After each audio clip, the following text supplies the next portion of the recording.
Assalamualaikum warahmatullahi wabarakatuh. Setiap rasul yang diutus Allah Subhanahu wa Ta'ala dibekali dengan mukjizat, tanda-tanda kebesaran yang membuktikan kebenaran risalah mereka. Nabi Ibrahim alaihissalam tidak terbakar oleh api. Nabi Musa alaihissalam membelah lautan dengan tongkatnya. Nabi Isa alaihissalam menghidupkan yang telah mati dengan izin Allah. Mukjizat-mukjizat itu bersifat fisik, luar biasa, dan terjadi di depan mata kaum mereka. Lalu, bagaimana dengan sang Nabi penutup? Khatamul Anbiya, penutup para Nabi, Muhammad Shallallahu Alaihi Wasallam.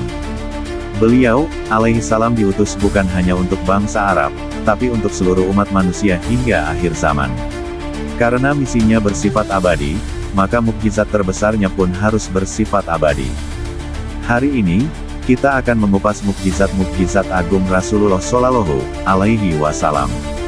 Bukan hanya mukjizat fisik yang mengguncang Makkah, tapi mukjizat intelektual dan spiritual terbesar yang cahayanya masih bersinar hingga detik ini, Al-Quranul Karim. Imam Ibnu Katsir dalam tafsirnya menjelaskan sebuah kaidah penting, Allah Subhanahu wa Ta'ala mengutus setiap nabi dengan mukjizat yang sesuai dengan keahlian puncak kaumnya.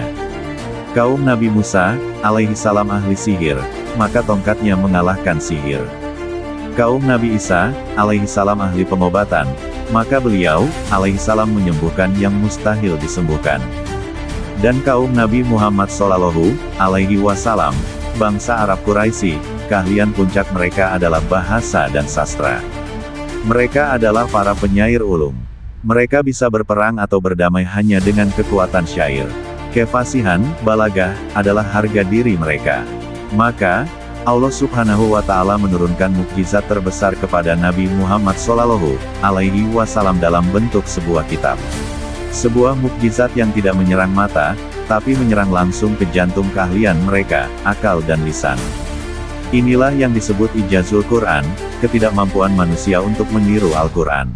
Allah Subhanahu wa Ta'ala menantang mereka, bukan dengan pedang, tapi dengan pena. Tantangan ini disebut tahadi, diberikan secara bertahap. Tantangan pertama, datangkan kitab yang serupa dengan Al-Quran secara keseluruhan. Surah At-Tur, ayat 34. Mereka gagal. Tantangan kedua, turunkan standarnya. Datangkan hanya 10 surah saja yang sebanding. Surah Hud, ayat 13. Mereka gagal. Tantangan ketiga, standar diturunkan lagi. Datangkan hanya 1 surah saja yang semisal. Surah Al-Baqarah, ayat 23. Dan jika kamu tetap dalam keraguan tentang Al-Quran yang kami wahyukan kepada hamba kami, Muhammad, maka buatlah 1 surah saja yang semisal Al-Quran itu dan ajaklah penolong-penolongmu selain Allah, jika kamu orang-orang yang benar. Imam Ibnu Katsir mencatat bagaimana para sastrawan terhebat Quraisy pun tunduk. Al-Walid bin Al-Mughirah, seorang penyair paling dihormati, setelah mendengar Al-Quran, dia berkata, demi Allah, perkataan yang ia ucapkan memiliki kemanisan, dan akarnya menancap kuat, sementara cabangnya berbuah lebat. Itu bukanlah perkataan manusia. Namun, karena kesombongan, dia tetap menolaknya dan menyebutnya sihir. Mengapa Al-Quran adalah mukjizat abadi? Karena ia tidak bisa dipalsukan. Keindahan bahasanya, kedalaman maknanya, ketepatan hukumnya, dan berita-berita gaib tentang masa depan, seperti kemenangan Romawi dalam surah Ar-Rum, adalah bukti yang terus ada di hadapan kita. Nabi Musa alaihissalam membelah laut, dan laut itu kembali menyatu. Nabi Isa alaihissalam menghidupkan orang mati, dan orang itu mati kembali. Mukjizat mereka selesai seiring wafatnya mereka. Adapun Al-Quran, ia adalah mukjizat yang bisa kita sentuh, kita baca, dan kita rasakan getarannya, 1400 tahun setelah wafatnya Sang Rasul Shallallahu Alaihi Wasallam. Inilah mukjizat terbesar beliau. Namun, kaum Quraisy adalah kaum yang keras kepala. Mereka berkata, kami tidak peduli dengan sastra. Kami mau mukjizat fisik, seperti nabi-nabi terdahulu. Tunjukkan kami tanda yang kasat mata. Maka, terjadilah salah satu peristiwa fisik paling mengguncang. Imam Ibnu Katsir dalam tafsir surah Al-Qamar, merangkum hadis-hadis sahih termasuk dari Anas bin Malik dan Ibnu Mas'ud radhiyallahu anhu. Suatu malam, Para pemuka Quraisy berkumpul dan menantang Nabi Shallallahu Alaihi Wasallam, jika engkau benar seorang rasul, belahlah bulan purnama itu menjadi dua untuk kami. Rasulullah Shallallahu Alaihi Wasallam berdiri, dan beliau berdoa kepada Tuhannya. Lalu, atas izin Allah Subhanahu wa Ta'ala, beliau, alaihissalam menunjuk ke arah bulan. Seketika, bulan itu terbelah menjadi dua bagian. Ibnu Katsir mengutip riwayat bahwa belahan pertama tampak di atas gunung Safa, dan belahan lainnya di atas gunung Kuaikan, di seberangnya. Ka'bah berada di tengah-tengahnya. Para sahabat yang hadir melihat dengan mata kepala mereka sendiri, celah di antara dua belahan bulan itu. Apa reaksi kaum Quraisy? Apakah mereka langsung beriman? Tidak, mata mereka terbelalak, tapi hati mereka terkunci. Mereka saling memandang, lalu berteriak. Allah Subhanahu wa Ta'ala merekam ucapan mereka dalam surah Al-Qamar, ayat 1-2. Telah dekat datangnya saat itu dan telah terbelah bulan. Dan jika mereka, orang-orang musyrikin, melihat suatu tanda mukjizat, mereka berpaling dan berkata, ini adalah sihir yang terus-menerus, sihirun mustamir. Mereka menuduh Nabi Shallallahu Alaihi Wasallam telah menyihir mata mereka. Lihat, kata Abu Jahal, Muhammad hanya bisa menyihir kita yang ada di sini. Coba kita tunggu para musafir yang akan pulang ke Makkah. Tanyakan pada mereka, apakah mereka melihat bulan terbelah. Maka mereka menunggu. Ketika para kafilah dagang dari Syam dan Yaman tiba, mereka ditanya. Para musafir itu menjawab, benar. Pada malam itu, kami melihat pemandangan aneh. Bulan terbelah menjadi dua. Bahkan setelah bukti dari saksi independen datang, mereka tetap ingkar. Ini membuktikan bahwa hidayah bukanlah urusan mata, tapi urusan hati.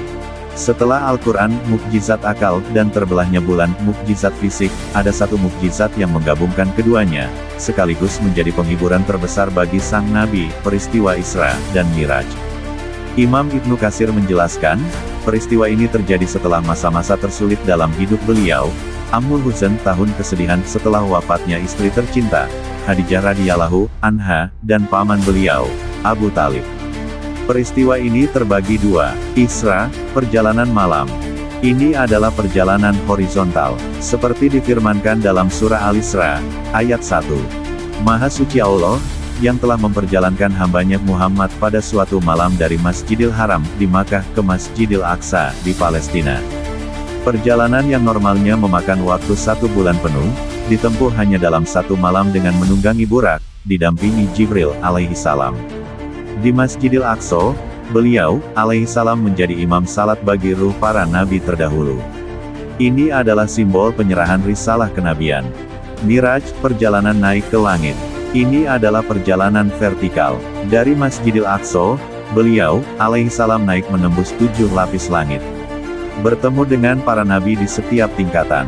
Nabi Adam, Nabi Isa, Nabi Musa, Nabi Ibrahim, alaihimussalam. Hingga akhirnya beliau, alaihissalam sampai di Sidratul Muntaha, puncak tertinggi yang bahkan malaikat Jibril, alaihissalam pun tak bisa melewatinya. Disinilah beliau, alaihissalam menerima perintah langsung dari Allah Subhanahu wa Ta'ala, perintah salat 5 waktu. Keesokan harinya, ketika beliau, alaihissalam menceritakan ini di Makkah, kaum Quraisy tertawa terbahak-bahak. Mustahil, kata mereka. Mereka mendatangi Abu Bakar radhiyallahu anhu, sahabatmu sudah gila. Dia bilang pergi ke Palestina dan kembali dalam 1 malam. Apa jawaban Abu Bakar? Jawabannya mengukir sejarah.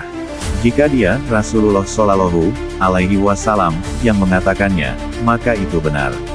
Aku percaya padanya, bahkan lebih dari itu, aku percaya berita langit wahyu, yang datang padanya pagi dan petang.